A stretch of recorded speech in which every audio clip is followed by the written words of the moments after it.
Agree with Jim Cramer's take that it's time to kind of wash out those sellers, and we need to see, a near-term bottom for the stocks to move up higher? Well, I think if you look at the move that we've seen so far, stocks are down over 4% since the end of March high. The average pullback in any given year is about 14%, and we usually have at least one 10 percentage point correction in any given year as well. So, yeah, I do think we're prepared for a greater move lower. But again, it doesn't have to be the end of the world. This is natural. It's a natural part of investing, and it's kind of the price that you pay.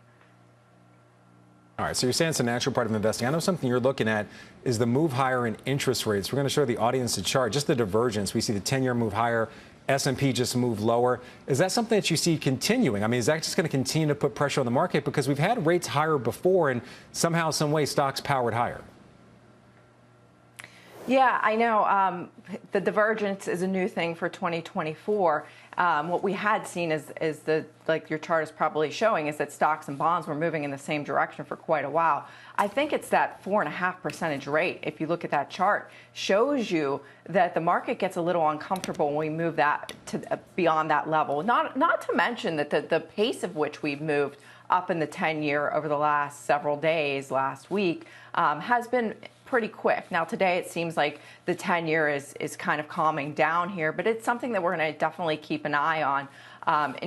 Interest rates, inflation, the Fed moves. We're going to get a ton of Fed speak today, as you know. That's going to all play an important role, and it seems like investors are becoming more knee-jerky to that commentary and more reactionary. Okay. So we're definitely going to expect that to continue.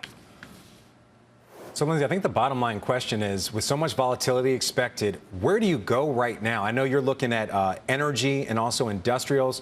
Are you also looking more closely at short-term bonds with these elevated yields? Yeah, no, I think, again, once yields get to this rate and start approaching 5%, people really start thinking about their asset allocation. And we know people flock to money market funds over the course of the last year or two, given the better rates that we've seen in the market. Okay. And I do think that people that came out could potentially move back in. All right, I want to get your WEX word of the day. We're going to give you the last word here. How do you see today shaping up? What's that word? I'm putting the word focus. The market has really, their focus has whipsawed between the Fed and interest rates and inflation and fundamentals. And we're in the middle of earnings season, so I'm looking forward to the market starting to focus on the fundamentals as we get further down into earnings season.